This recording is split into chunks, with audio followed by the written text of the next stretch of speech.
আসসালামু আলাইকুম।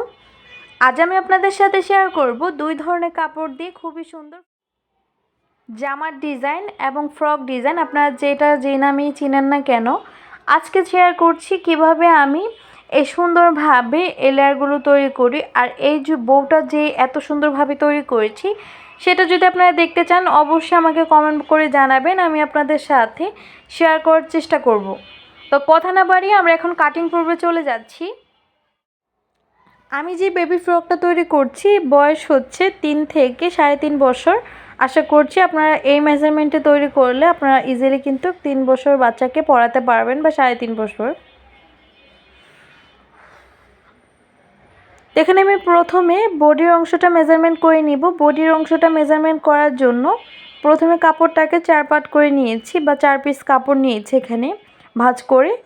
এখানে আমি প্রথমে বডির যে লং সেটা নিচ্ছি এখানে 8 ইঞ্চি, 8.5 ইঞ্চি পরিমাণ।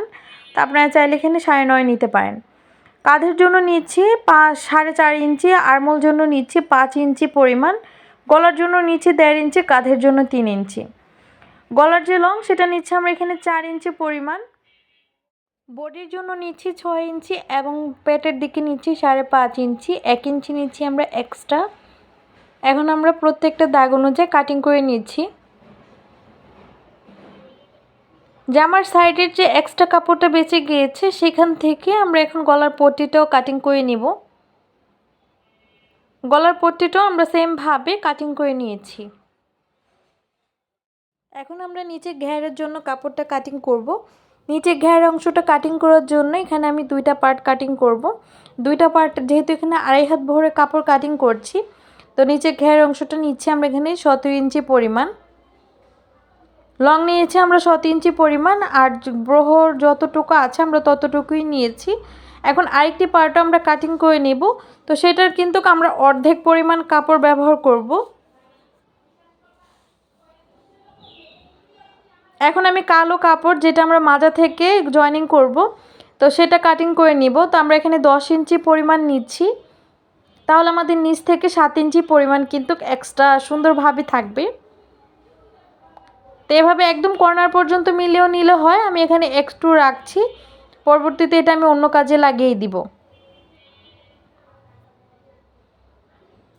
এখন নিচের যে কাপড়টা সেটা আমরা কাটিং করার জন্য, তো এখানে কিন্তু আমরা সেম ভাঁজ দিয়ে কিন্তু কাপড়টা কাটিং করে নিব। তারপর অর্ধেক করে নিব, মাঝখান থেকে কাটিং করে আমরা এখানে 1.5 অংশ কাপড় ব্যবহার করছি।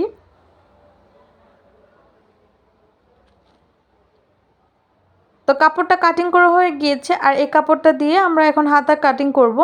তো এখানে 6 ইঞ্চি নিয়েছিলাম, একদম কর্নার পর্যন্ত মিলিয়ে দিয়েছি। তারপর শক্ত কাপড়টা আমরা কাটিং করে ফেলে দিচ্ছি। এটা আমরা হাতা ব্যবহার করব।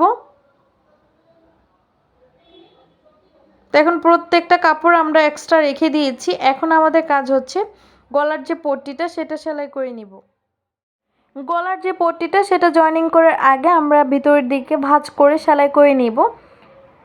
তো এই সেলাইটা করার সময় অবশ্যই খেয়াল রাখবেন যে এত চারো সাইড একদম স্কোয়ারভাবে থাকে, বা আপনারা যদি রাউন্ড করে কাটেন তো রাউন্ড থাকলেই এনাফ। এখন গলার যে উপর টপ পার্টটার সাথে আমরা গলার পট্টিটা জয়েনিং করে নিচ্ছি। জয়েনিং করার পর আমরা ছোট ছোট করে কাট করে নিব। সেক্ষেত্রে উল্টো দিকে ঘুরিয়ে আমাদের চাপ সেলাইটা দিতে ইজি হবে। এখন চাপ সেলাইটা আমরা দিয়ে দিচ্ছি।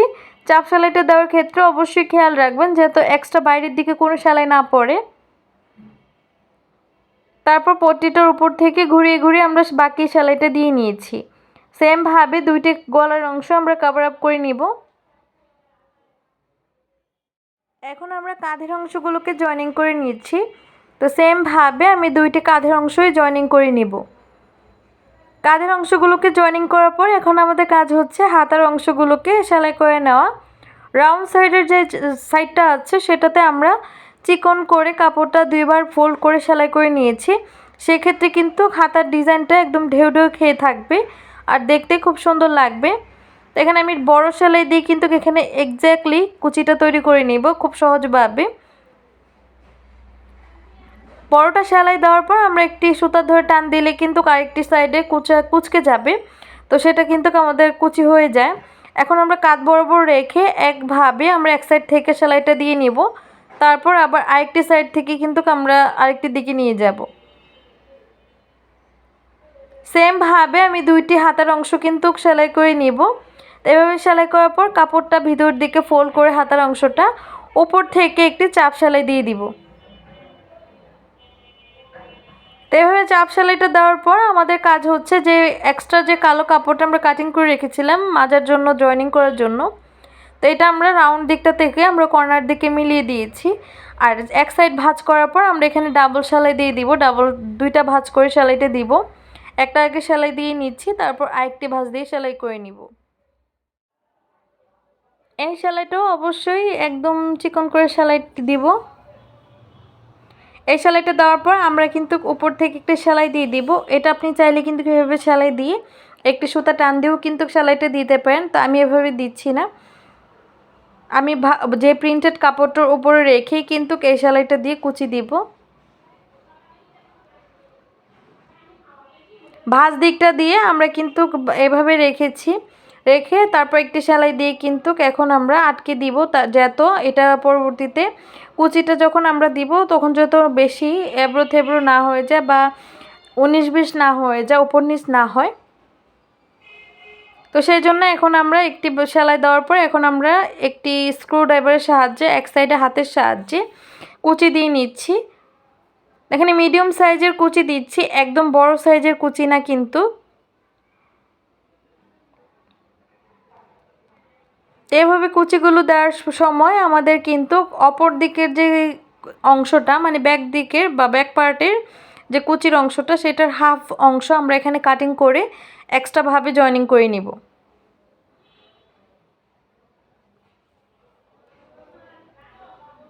তো এই সাইডটা আমরা একটু কাপড় রেখেছি যেটা আমরা কুচি দিব না, তো ওই বাকি অংশটা জয়েনিং করার পর তারপর বাকি অংশটা কুচি দিয়ে নিব। তো এই যে এখানে প্রথমে আমি মাঝখান থেকে যে অর্ধেক অংশটা সেটা আলাদা করে নিয়েছি। তো এখানে অর্ধেক পার্ট নেওয়ার পর এখানে সেলাই করে কিন্তু আটকে দিচ্ছি। সেলাইটা করে আটকানোর ক্ষেত্রে অবশ্যই খেয়াল রাখবেন, এখানে এসে ডাবল সেলাই দিয়ে দিচ্ছি, তারপর নিডলের সাহায্যে কিন্তু এখানে কুচি দিয়ে দিচ্ছি।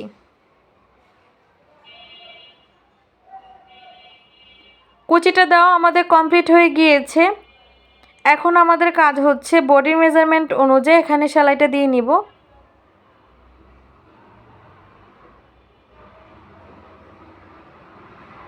আরেকটি সাইডেও আমরা বডির অংশ সেলাই দিয়ে নিয়েছি। মাজার যে কাপড়টা সেটাও আমরা সেলাই করে নিচ্ছি,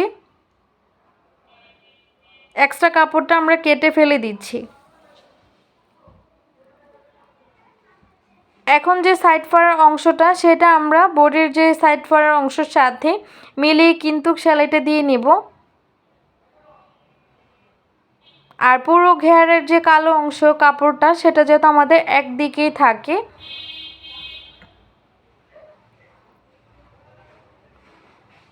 পুরো মাজাতে ঘুরিয়ে ঘুরিয়ে আমরা একইভাবে কিন্তু কভার আপ করে নিব।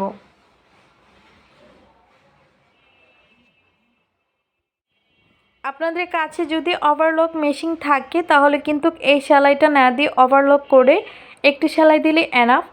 এখন আমরা দামানের পোর্শনের ভিতরের দিকে একটা ভাঁজ কাপড় রেখে তারপর আরেকটি ফোল্ড দিয়ে কিন্তু দামানের পোর্শনটাও সেমভাবে সেলাইটা করে নিচ্ছি। দামানের পোর্শনটা সেলাই করার পর কিন্তু আমাদের যে জামার ডিজাইনটা সেটা কিন্তু একদমই কমপ্লিট। এই হচ্ছে জামাটার ডিজাইন। আশা করছি আপনাদের কাছে আজকের ভিডিওটি ভালো লেগেছে। ভালো লেগে থাকলে ভিডিওটিতে like, comment, share and subscribe করে দিবেন। আপনারা কোন ধরনের ভিডিও দেখতে চান সেটাও আমাকে অবশ্যই কমেন্ট করে জানিয়ে দিবেন। আজকের মতো এখানেই বিদায় নিব। সবাই ভালো থাকবেন, সুস্থ থাকবেন। আল্লাহ হাফেজ। আসসালামু আলাইকুম।